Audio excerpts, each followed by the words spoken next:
we have new details about exactly why the diplomatic track with Iran failed. Virginia Governor Abigail Spanberger digs in on protecting a violent criminal illegal immigrant who murdered a 41-year-old mother. And Gavin Newsom steps in it. All of that and so much more today on 10 Minute Drill. Everybody get up, get up. The story of America is the story of an adventure. I can hear you. The rest of the world hears you. We are a nation under God, and I believe God intended for us to be free. First off today, the White House yesterday welcomed German Chancellor Friedrich Merz into the White House, and one thing that he discussed was Germany's support for President Trump's efforts in Iran. We are on the same page in terms of getting this terrible regime in Tehran away, and we will talk about the day after, what will happen then if they are out. One thing we've been discussing throughout this week has been the failure of the diplomatic efforts. I personally believe President Trump wanted to show the world that he was leaving no stone unturned in their efforts to first find a diplomatic solution before bombing Iran and taking out their leadership. In an interview Monday night, Steve Witkoff laid out exactly how this fell apart. Jared and I opened up with the Iranian negotiators telling us they had the inalienable right to enrich all their nuclear fuel that they possessed. That's how they opened up. We, of course, responded that the president feels we have the inalienable right to stop you dead in your tracks. In that first meeting, both the Iranian negotiators said to us directly, with no shame, that they controlled 460 kilograms of 60%, and they're aware that that could make 11 nuclear bombs. And that was the beginning of their negotiating.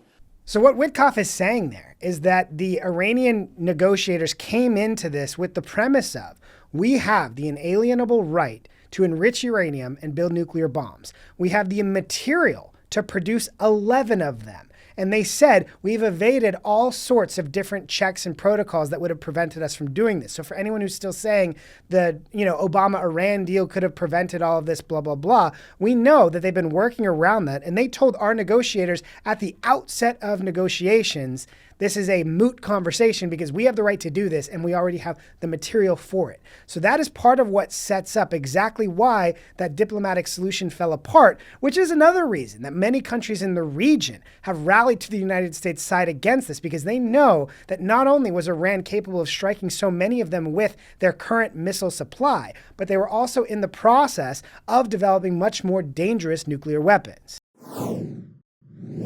On Monday night, Secretary of State Marco Rubio briefed members of the House and Senate leadership on the bombing of Iran and what led to it. And in one aside to reporters outside of this briefing, he talked about the role that Israel had played in setting this up. No, two things I would say. Number one is, no matter what, ultimately this operation needed to happen. That's the question of why now.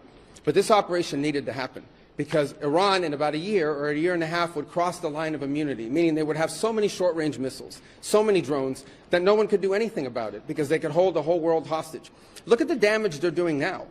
And this is a weakened Iran.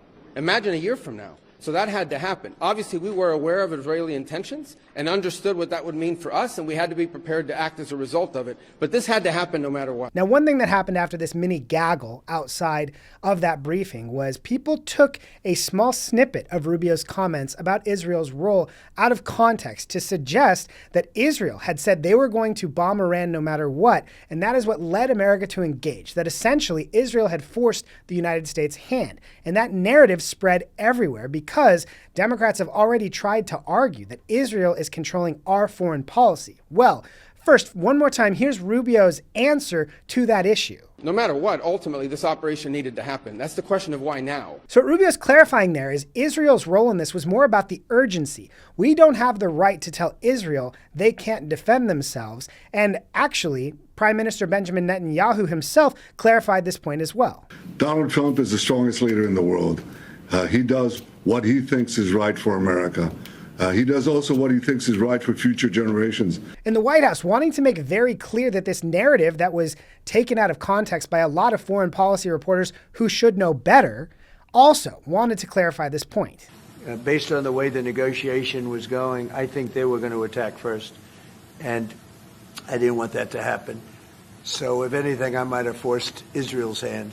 So first, to Prime Minister Netanyahu's point, nobody's forcing Donald Trump's hand on anything. I think a lot of people over time have been frustrated that they couldn't get him to do what they wanted to do because he's got his own ideas. And in this case, as he said, he believes he may have forced Israel's hand because as those negotiations went poorly, as we heard from Steve Witkoff, it sounded like the Iranians were at the table just to delay, just to buy time because they had no interest in actually talking about any kind of compromise deal. Once the president saw that, he wanted to move fairly quickly, believing that Iran was just stalling so they could set up a larger attack on Israel and other people in the region.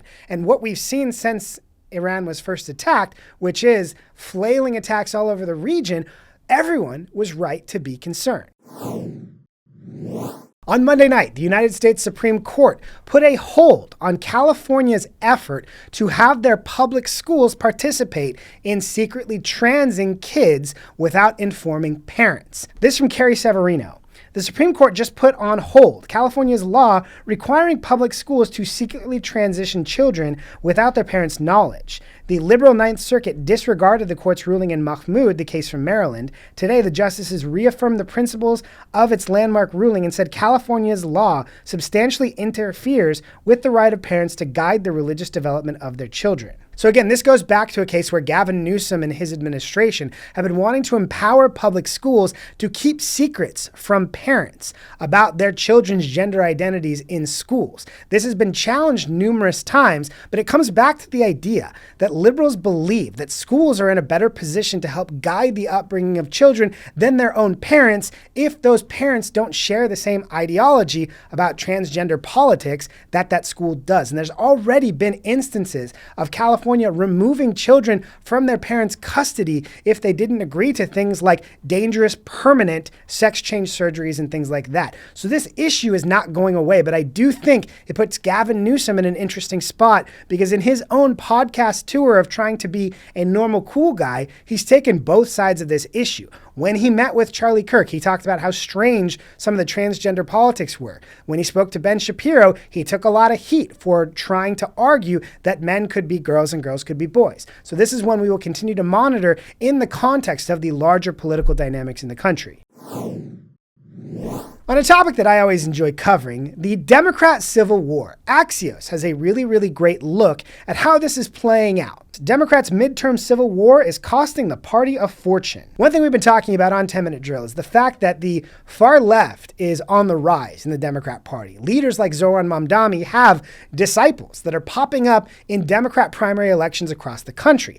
And Democrat leadership in Washington believes that if those primaries go the wrong way and they nominate radicals, they might lose potentially winnable House seats. So this is from Andrew Solander from Axios. Axios crunched the numbers. 30 House Dems are facing at least one primary challenger who raised $100,000 last year. Roughly a dozen have been outraised. In all, these races have a price tag of $64 million. House Dems are not happy about it. This speaks to a larger issue for Democrats, that the small dollar dominance is such a huge force in Democrat politics. If you say crazy things, you'll find cat ladies and wine moms online will throw a few bucks at you. And next thing you know, these people are raising millions of dollars and becoming primary forces, even though people in their own district probably think they're a little bit crazy. So we'll track this because it has major implications for the midterms in November if Democrats continue to get behind radical lunatics.